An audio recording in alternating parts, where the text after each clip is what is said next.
બિહાર વિધાનસભામાં બાપ શબ્દને લઈને બબાલ થઈ છે। વિપક્ષ અને સત્તાપક્ષ વચ્ચે હંગામો થયો। ભાઈ વિરેન્દ્રએ બાપ શબ્દનો ઉપયોગ કરતા હંગામો થયો। સત્તાપક્ષે વિરેન્દ્ર માફી માંગે તેવી માંગ કરી છે। ભાઈ વિરેન્દ્રના નિવેદન બાદ સ્પીકર ભડક્યા। સ્પીકર નંદકિશોર યાદવે ભાઈ વિરેન્દ્રની માફી પણ માંગ કરી છે અને તેજસ્વીના ભાષણ સમયે સત્તાપક્ષે હંગામો કર્યો। આરજેડી ધારાસભ્ય માફી માંગે તેવી પણ માંગ સાથે હંગામો થયો।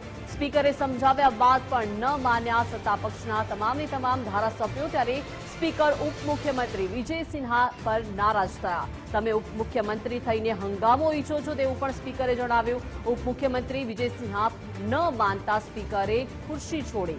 સ્પીકર નંદકિશોર યાદવ ખુરશી છોડીને जता રહ્યા।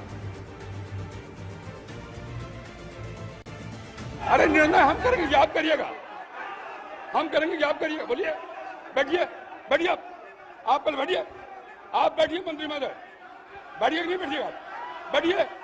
ये हम निर्णय करेंगे, आप करिएगा, हम निर्णय करेंगे, याद करिएगा, बैठिए। आप हंगामा करना चाहते हैं मुख्यमंत्री को कहे, मैं कर रहा हूं, बैठिए। आप पहले बैठिए, बैठिए, अपने सामने बैठिए। सदन मैं चलाऊंगा, आप नहीं बैठिए। माननीय नेता विरोधी दल, मैंने पहले भी कहा आपको कि सदन में पहली बार शांत रहे। अरे शांत रहो ना भाई। अब सदन की कार्रवाई स्थगित की जाती है 2 बजे तक।